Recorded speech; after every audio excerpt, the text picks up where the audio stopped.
Hey folks, Tito here with the Buckeye Blitz. Thanks much for tuning in. We are FanStream Sports powered by DSP Media. Check us out. Look, we got a free app you can download. Get all of our new shows, all of our latest episodes. It's free for Apple and Android users both, so go check that out. We're always adding great content every single day, new shows all the time. Make sure you go and check it out. Lots to talk about today, the Buckeye Blitz. We'll start football, obviously. The Ohio State Buckeyes got the big win over Tennessee on Saturday, and we had the situation where the Tennessee said they were going to come in and overtake the stadium. They did like the whole, they renamed it Neyland North on different GPS types things, whatever. And they had a good fan base. They really did. They certainly showed out for the for college game day that was here. A lot of Tennessee fans there. Look, a little bit overblown, though, because obviously, look, Tennessee's color orange. The Home Depot people all give orange hats to everybody, so probably showed a lot more orange than there really was. There was quite a bit of orange, though, no doubt about it. More orange than scarlet and gray at college game day. But they come in, and look, Tennessee, the Tennessee fans were great. They talked a lot of smack. That's okay. But in the whole SEC Big Ten thing, that all gets played out as well in the media. Tennessee came in here with a lot of the same strengths that Michigan had, who Ohio State struggled mightily against back at the end of November. So when people were talking about could there be an upset during the weekend, the first weekend of the CFP, there was most people pointed to Tennessee. I don't think many people thought Indiana beat Notre Dame, or that Georgia would have Georgia would have much trouble, or that Penn State would have much trouble. Most people pretty much figured that the Tennessee had the best chance at upsetting somebody, and Ohio State dominated that game. You remember after the Michigan game, Ryan Day and Chip Kelly, I call them Chip and Day now, by the way. Chip and Day both said that they botched, and I'm paraphrasing here, the game plan for the Michigan game. That they should not have run as much up the middle. They should have gone to the playmakers more. They should have tried to go outside more. Stop running the ball up the middle. They didn't do that. They recognized it was an error. And in this game against Tennessee, Ohio State came out like gangbusters and really moved the ball around. Will Howard had his best game as far in the biggest moment since he got to Ohio State as a transfer. Jeremiah Smith, fantastic game. JSN. And so the offensively, Travion Henderson had 80 yards, I think, rushing, and then also receiving yards. He looked fantastic as well. The offense was clicking. And there's a couple of ways to look at this now. I guess it kind of depends on what camp you're in. On one hand, you could say, where in the hell was this against Michigan? Why didn't Ohio State have this game plan against Michigan? And that's fair. The other hand, you could say, well, yeah, they didn't do this against Michigan, but hell of a coaching job to do this against Tennessee now just a few weeks later on this one. So depends how you look at it.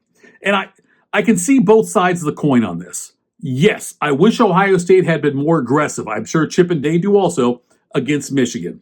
I wish they had this kind of confidence and game plan when they played that team up north a few weeks ago. But on the other side of it, I'm extremely impressed with the adjustments they made. The offensive line has been in flux all year because of injuries and moving people around. This offensive line worked great against Tennessee. Not a single sack on Will Howard. Will Howard had plenty of time to throw the ball. That's key. Whatever they worked on in practice, it worked in the game against Tennessee. That was big. That's what this Ohio State offense, if you give Will Howard time, or if you give the running backs, give Henderson and Judkins time and opportunities to make big plays, they will. The offensive line, all the bitching you want to do about the offensive line, they've had a couple of major injuries this year. Major injuries that have set this unit back. But against Tennessee came in with this solid defensive line that everyone was worried about, myself included. I was worried how Ohio State's offensive line would handle Pierce Jr. and the rest of Tennessee's defensive linemen, and Ohio State passed with flying colors. No sacks. Very little pressure. Ohio State did what they had to do offensively. Kudos to Chip and Day. Chip Kelly, Ryan Day, Will Howard, the offensive line, Jeremiah Smith, Travion Henderson, Quinshon Judkins, all of them had a great game. That was what we wanted to see against Michigan? Yes. I'm not going to go back, though, and complain about it now because I'm glad where they're at now going forward. Let's look at the other side of the ball, defensively for Ohio State. This defense has carried this team. I shouldn't say carried this team. This defense has constantly stepped up when needed. They give up 13 points to Michigan when the offense couldn't get past that, which was too bad. But ever since that Oregon game, when they gave up 32 points, a game Ohio State came damn near close to winning and should have won. The phantom pass interference call against Jeremiah Smith, and then the slide with 1 second left, should have been time on the clock, whatever. Ohio State should have won it. They lost by 1 point to the only undefeated team in the country, Oregon. But since that game, look what Ohio State has done defensively. They have shut everybody down. Big time. I mean, they've won some close games because the defense has kept them in it. The defense set the tone early on Saturday against the Volunteers. Jack Sawyer blocking passes, getting pressure on Imaleva, and holding them. This great running game they were supposed to have coming in was completely bottled up.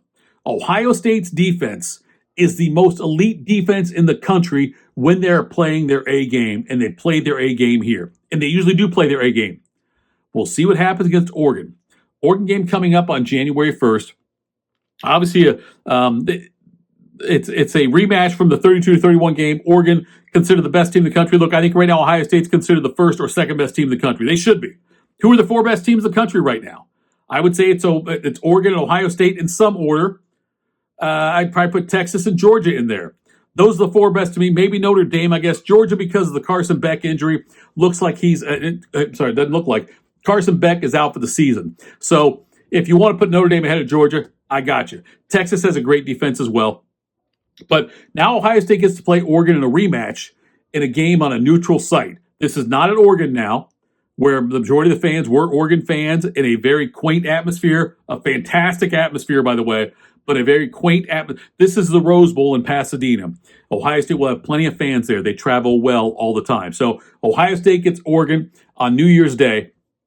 And Ohio State, they started off as an underdog. Now they're a favorite because all the money's going on Ohio State. They're like a 2 or 2.5 point favorite, depending on where you pick that. I think Ohio State wins this game and moves on then to the semifinals, where they'll face, in all likelihood, Texas. But the talk about Ryan Day's job status, and this pisses me off still, because, like I said, there's Buckeye fans and Buckeye goobers. I think Buckeye goobers are saying you've got to win the Natty or you're done. I'm not there. Ohio State, I believe, Ryan Day is the right man for this job. And look, the transfer portal's popping now. So let's talk about that. Ohio State picked up some key commits in here. They got Logan George, an Idaho State defensive end, who's a stud in the transfer portal. They also got Phillip Daniels, offensive tackle from Minnesota. Another great player. He is committed to Ohio State as well. He's a Cincinnati kid. He'll be good for them as well. West Virginia transfer tailback, C.J. Donaldson. He's a big dude. He's like 6'2", 220.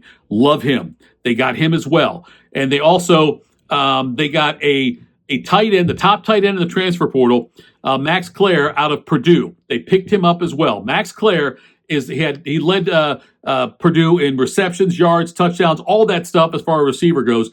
And I'm always surprised when Ohio State gets a top tight end recruit, just because of how many stud receivers Ohio State has.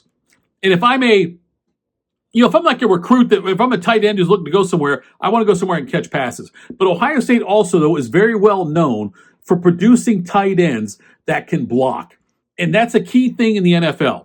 Not everybody is Travis Kelce or Brock Bowers. There's some combo guys. But if you can block as a tight end, if you can protect and block for the running game as a tight end in the NFL, you've got a ton of value. So I am fine with that. I think it's like I said, I'm surprised that they got him. I'm surprised he decided to go to Ohio State, but I'm glad he did. Good for Ohio State on that one. They also got another one here. They got Rice's offensive lineman, Ethan Oniyanwa. They got him as well. He's one of the best ones out there as far as offensive linemen go. He's got 1 year of eligibility left. He started 34 times, played 38 games for them. And so he's a great pass blocker, great run blocker also. Excited they have him. He's 6'6", and he's 345 pounds. Ohio State's adding bulk on this. So all the people that want to criticize and rip Ryan Day and rip Justin Fry for the recruiting missteps that might be out there, because they did not have a great recruiting class for 2025 as far as offensive linemen go.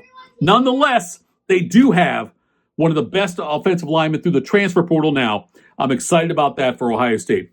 Let's switch quickly over to basketball. The men's basketball team got a big 20-point win over number 4 Kentucky in the CBS Sports Classic. That happened over the weekend at Madison Square Garden, leading into the Ohio State-Tennessee game, ironically. But big win for Ohio State. Got Aaron Bradshaw back, the big kid who transferred from Kentucky. He logged some serious minutes for Ohio State in this game. His first game back after being out for a off-campus incident that they don't comment on. But Aaron Bradshaw filled in because there were Devin Royal struggled with foul trouble. He only played, I think, 16 minutes maybe, picked up 4 fouls. But Bruce Thornton had a career-high 30 points in that game.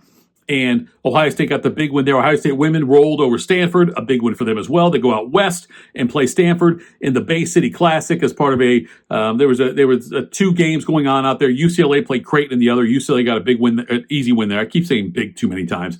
Nonetheless, UCLA beat Creighton. Ohio State beats Stanford. They stay unbeaten.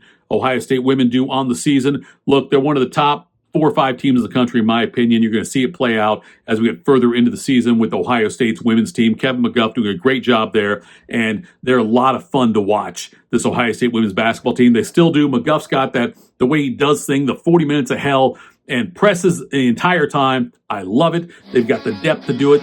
They've got 8 women on their roster that are 6 feet or taller. I love all of that about it as well. So excited to see what they do as far as we get further into the postseason. All right, that's it for the Buckeye Blitz. I'm Tito, Jeff Thitoff. Follow me on Twitter at ThitHappens, where you can find me. Fantasy Sports. Download the app. It's free. Get all of our great programming. Hope you have a Merry Christmas. Let's go Bucks.